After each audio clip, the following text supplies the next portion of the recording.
Banner Knowledge Bowling Steve here, coming at you doing one of my takes. But before we get started, you're not a subscriber, please do so. Like, share, comment, and get a friend to subscribe. That way we can grow the channel and spread the knowledge. All right, let's jump into this, and this is my take, and this has to do with practice. And I heard something brilliant from a coach, and it really struck me, so I wanted to talk about it. But let's talk a little bit about practice, because what the greats do, how people improve in this game, is they get really good at the fundamentals. And working the fundamentals is kind of boring. There's a skill set in working the fundamentals and doing it day after day, week after week, even though you know how to do it. But you gotta work on these things, because this is what happens when we're in competition and we're under the most stress. We fall back on the work that we do. Plan your work, work your plan. So what this coach said was working the fundamentals is like flossing your teeth. You gotta keep doing it. And if you don't, when you go to the dentist, bad things happen. You know how to do it. It's easy to do, but you gotta keep doing it. So what are the fundamentals? For me, it's the release. And I particularly like the one-step drill. I do it almost every single time.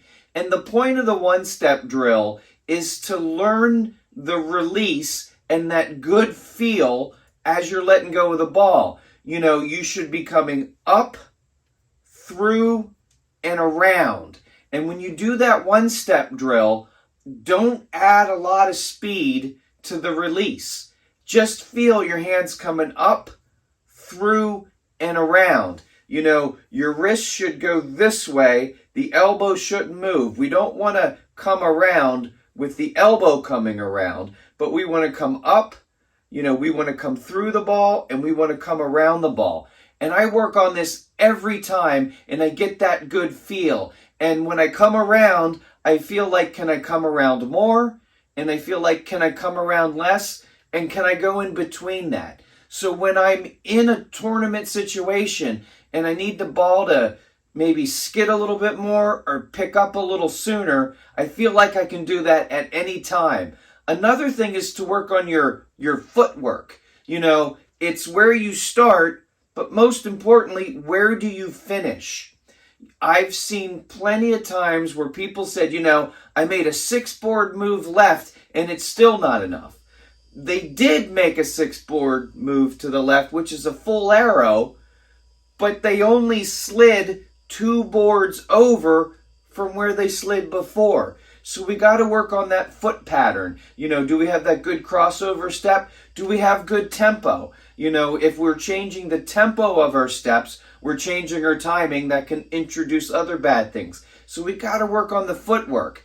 And I think spare shooting is paramount. Every time I have a practice session, I try to dedicate time to spare shooting. Very quickly, can you make the 3-pin?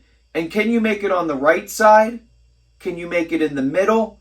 And can you make it on the left side? And can you do that on demand? With the 2-pin, can you make it on the right, the middle, and the left? And if we start to learn how to make all these spares, the 6-pin, the 2-pin, the 1-pin, you know, on the middle, on the right side of it, on the left, and we can do it on demand, not just make the 3-pin, but make the 3-pin on the correct side, we're covering almost all spare and split combinations out there. And working on these fundamentals and getting super comfortable with it when we're in competition, when we have to do something to help the team win the game, potentially win a half. You know, when we're in a tournament, we're trying to make a cut, we're trying to get into match play, or potentially go for the title, we can fall back to our training. So practice is really important. You got to work on the fundamentals, and you got to do that boring stuff. You got to put in a little bit of that time. And every time you go out to practice, I would challenge you, dedicate, 40% of your time on spares, 40% of your time on the release. Work on your footwork the next time. Don't just go out and practice and try to score and try to strike. try to do these other things. When you're in the presser situation, you'll revert back to your training, and I think it's going to work out real good. Put your questions and comments below, and we'll chat about it. Thanks a lot.